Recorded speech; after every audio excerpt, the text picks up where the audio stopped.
Hello আমার দুষ্ট প্রিয় মিষ্টি বন্ধুরা, তোমরা সকলে কেমন আছো? আশা করি তোমরা সকলে অনেক ভালো আছো। বন্ধু, আজ তোমাদের মাঝে নিয়ে আসলাম নতুন একটি লাগালাগির গল্প। বন্ধুরা, গল্পটি শুনলে তোমাদের দাঁড়িয়ে যাবে, তোমরা হাতের কাজ করতে বাধ্য হবে। তাই ভিডিওটি না টেনে শেষ পর্যন্ত গল্পটি দেখুন। চলুন বন্ধুরা, আর কথা না বাড়িয়ে গল্পটি শুরু করি। শুয়ে শুয়ে অনেকক্ষণ চিন্তা করলাম। উনার প্রশ্নটা মাথায় ঘুরপাক খেতে লাগল। খুব খারাপ লাগল। হয়তো উনি সৎমা বলেই এই প্রশ্নটা বেশি খারাপ লাগছে। আমি তো একা এখানে না, সাথে আমার মেয়েরাও আছে। ভাবলাম, আমি একেবারে থেকে গেলে উনি নিশ্চয়ই বাবার সাথে ঝামেলা করবেন। কি দরকার এসবের? কাল সত্যি চলে যাব স্বামীর বাড়ি। হাতে পায়ে ধরে থাকব। এই হাত পা ধরা শুধুমাত্র আমার মেয়েদের জন্য। আমি একা হলে এত চিন্তা করতাম না।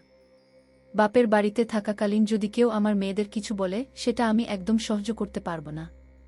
ঘুম তো আসেইনি আর। কাকডাকা ভোরে বিছানা ছাড়লাম। সবকিছু গুছিয়ে নিলাম। বোনগুলো আমার চলে যাওয়ার কথা শুনে হতভম্ব। চলে যাওয়ার কারণ জানতে চাইলে বললাম, চেষ্টা করি আবার সব ঠিকঠাক হয় কিনা। তোরা ভালোভাবে থাকবি, মন খারাপ করবি না একদম। মাকে মনে পড়লে কাঁদবি। কাঁদলে মন হালকা হয়। বেশি কষ্ট হলে স্কুলের পেছনের বাগানে গিয়ে চিৎকার করবি। কেউ শুনতে পাবে না। দেখবি তোদের ভালো লাগবে। আর আমি তো আছি। খারাপ লাগলে বা কোনো সমস্যা হলে আমাকে জানাবি। আমি আসব।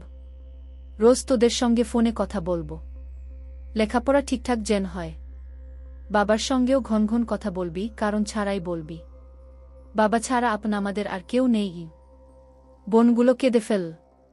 আমিও কেঁদে ফেললাম। বাবাকে আর সৎমাকে বলে বিদায় নিলাম। বাবা শুধু বললেন, সাবধানে থাকিস, আবার আসবি। বাবার কথায় ভেতরটা মোচড় দিয়ে উঠল। বাবা জানেন আমার সঙ্গে ঘটে যাওয়া সবকিছু, তবুও আমাকে নির্দ্বিধায় যেতে দিচ্ছেন। কি ভয়ঙ্কর ব্যাপার! আমাকে দেখামাত্র আমার স্বামী রশিদ টিটকারি মেরে বলতে শুরু করল, কি হলো? বাপের বাড়ি থাকতে পারলি না? বিদায় করে দিল তো। আবার এসেছিস যখন কাজের লোকের মতো থাকবি। একটু বউ ভাব দেখালে বা মুখ চালালে আমার হাত চলবে গু। এরকম নানা কথা বলতে লাগল। শাশুড়িও বললেন, আমি লাথি খাওয়া কুকুরের মতো ফিরে এসেছি, সে তো এসব বলবেই। কোনো কথা না বলে নির্বে সব সেলাম। সপ্তাহ যেতে না যেতেই রশিদ আমাকে আবার প্যারা দিতে শুরু করল।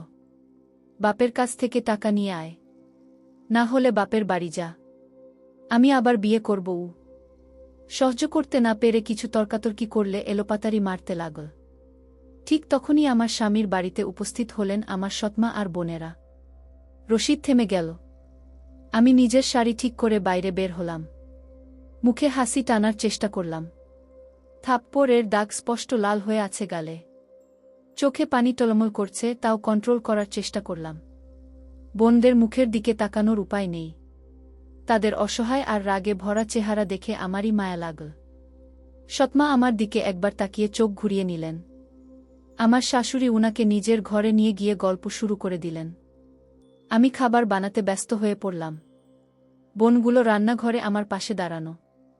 মেজ বোনটা বলতে লাগল, দুলাভাই এত অত্যাচার করে তোমার উপর, তবুও কেন এখানে এসেছ তুমি?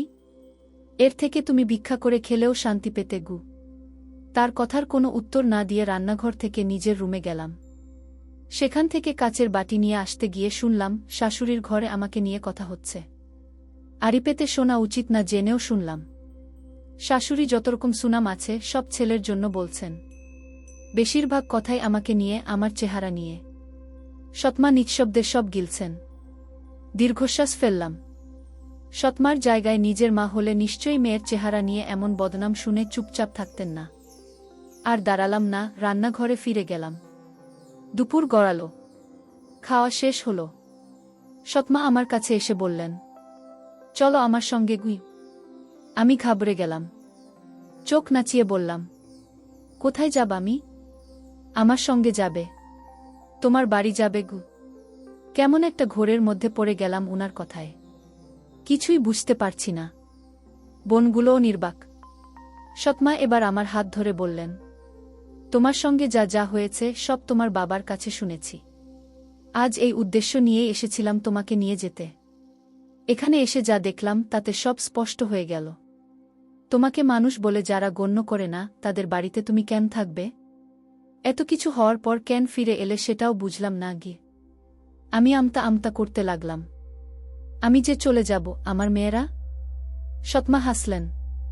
আমি যেহেতু তোমার মায়ের জায়গায় আছি তাই মায়ের জায়গা থেকেই বিচার করছি। মেয়েরা মা ছাড়া কি থাকতে পারে? মেয়ে দুটো তোমার সঙ্গেই থাকবে। ঘাবড়ানোর কিছু নেই গি। বিশ্বাস করুন, উনার এই কথাগুলো শুনে আমি রীতিমতো কাঁপতে লাগলাম। এও সম্ভব? খুশিতে ঝরঝর করে কাঁদতে শুরু করলাম। মন থেকে জোর গলায় খিমা বলে উনাকে জড়িয়ে ধরলাম। বোনেরাও ইমোশনাল হয়ে পড়ল। হাসিকান্নার মিশ্র অনুভূতিতে তাদের চেহারা অন্যরকম হয়ে গেল। যারা নিয়মিত গল্প পড়েন তারা 3 পর্ব পড়তে চাইলে পেজটি ফলো করে রাখেন। আমার সৎমা। না না, এখন থেকে উনাকে খুব ভালো মা সম্বোধন করব। ভালো মা পিঠে হাত বুলাতে বুলাতে বললেন, আমার বিয়ের পর থেকে তুমি সহ তোমার বোনেরা দূরত্ব বজায় রাখছ। হয়তো সৎমা বলে, পৃথিবীর বেশিরভাগ সৎমা বিষাক্ত। তাই বলে সব সৎমা তো আর বিষাক্ত হতে পারে না, তাই না? আমাকে আজ থেকে নিজের মা ভাববে। মায়ের সঙ্গে সুখ দুঃখ যা বলতে আমাকেও তা বলবে। সব শেয়ার করবে। কেমন? আমি মাথা নাড়িয়ে ঠিক আছে বললাম। ভালো মা রীতিমতো রশিদ আর তার মাকে হুমকি দিয়ে আমাদের সবাইকে নিয়ে বাড়ি ফিরলেন।